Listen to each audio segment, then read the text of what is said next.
Welcome to the Genius Factory. Enjoy the video. In this video, I will explain how to open a new design file in Figma. First, launch the Figma application or visit the website. You will need to log in with your account details or sign up if you are new. Once logged in, look for the Drafts section on your dashboard. This is where your personal projects are stored. To start fresh, simply click the prominent New Design File button. This action will open a blank canvas, ready for your creative work. Once your new design file is open, you will see the main Figma interface. The large central area is your canvas, where all your design elements will live.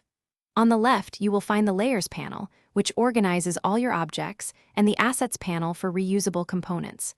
The right sidebar is crucial for adjusting properties like colors, fonts, and dimensions.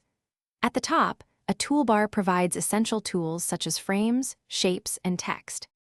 To begin designing, you will typically start with a frame.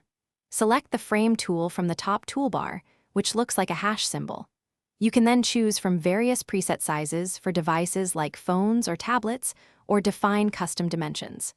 Click and drag your mouse on the canvas to draw the frame.